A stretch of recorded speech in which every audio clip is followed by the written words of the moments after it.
কথায় আছে যত গুড় তত মিষ্টি। আলহামদুলিল্লাহ বর্তমানে আমাদের ফার্মের উৎপাদন অনেক বেড়েছে, তাই কাজের চাপও অনেক বেড়ে গেছে।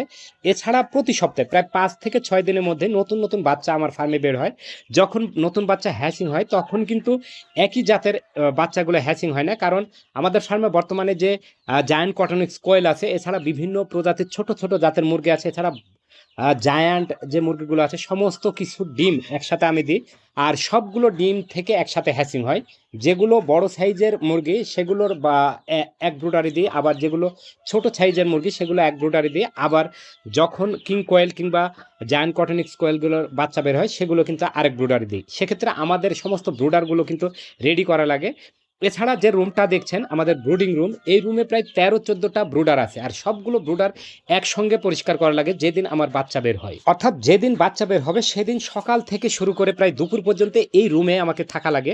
কারণ আমরা এই ব্রুডার রুমে একটা ব্রুডার শুধুমাত্র পরিষ্কার করি না, যখন বাচ্চাগুলো হ্যাচিং হয় ন্যূনতম 3টা ব্রুডারে বাচ্চাগুলো আমাকে রাখা লাগে। সেক্ষেত্রে আমাকে প্রথম থেকে শুরু করে প্রতিটা ব্রুডার পরিষ্কার করা লাগে, আর বাচ্চাগুলো এক ব্রুডার থেকে আরেক ব্রুডারে স্থানান্তর করা লাগে।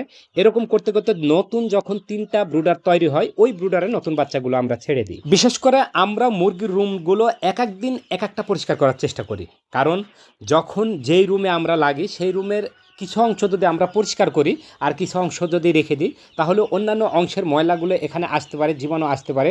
তাই আমাদের যতই কষ্ট হোক, রাত 12টা বাজুক আর 1টা বাজুক, সেই দিন একদম শুরু করে প্রথম থেকে শুরু করে সম্পূর্ণ ওই রুমের আনুষঙ্গিক কাজগুলো শেষ করে ফেলি, যাতে কোনো রকমের জীবাণু ওই রুমে আর না সৃষ্টি হতে পারে। বর্তমানে আমাদের ফার্মে এত পরিমাণে শৌখিন মুরগির বাচ্চার সংখ্যা বেড়ে চলেছে যে এই রুমে বাচ্চাগুলো রাখা খুব একটা মুশকিল হয়ে পড়েছে, মানে অনেকটাই মুশকিল হয়ে পড়েছে। এখানে বিশেষ করে কিছু পরিমাণে বড় বাচ্চা আছে যেগুলো এখন পর্যন্ত বাইরে শেডে আমি দিতে পারি নাই, কারণ রাজশাহীতে অনেক পরিমাণ শীত। আর এই বড় বাচ্চাগুলো আমাদের ভবিষ্যৎ মানে পরবর্তী প্যারেন্টস স্টক করার জন্য আমরা রেডি করছি ইনশাল্লাহ।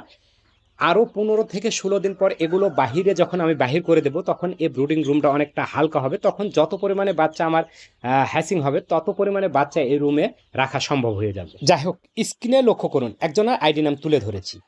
ওনাকে কিন্তু আমাদের ফার্ম থেকে একজোড়া ফেন্সি মুরগি গিফট করব আজকে ঘোষণা করলাম।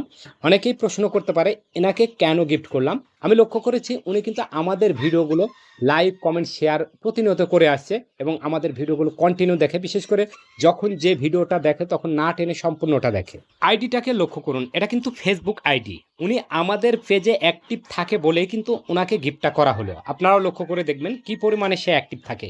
এরকমভাবে প্রতি সপ্তাহে আমি 3 থেকে 4 জনকে কিংবা 5 জনকে এই গিফটগুলো করে যাব ইনশাল্লাহ, আমাদের ইউটিউব থেকে একদিন এবং ফেসবুক থেকে একদিন। এছাড়া আমরা প্রতি মাসে 50 জোড়া ফেন্সি মুরগি গিফট করব প্রতিশ্রুতি দিয়েছিলাম। এই গিফটগুলো কিন্তু আমি করতে থাকবো। আমি প্রতিশ্রুতি দিয়েছিলাম বিভিন্ন রকমের যে ভিডিওগুলো ছাড়বো এই ভিডিওতে লাইক কমেন্ট শেয়ার করলে তাদেরকে নিয়ে লটারি করবো, এই লটারিতে বিজয়ী ব্যক্তিদের এই ফেন্সি মুরগি গিফট করব।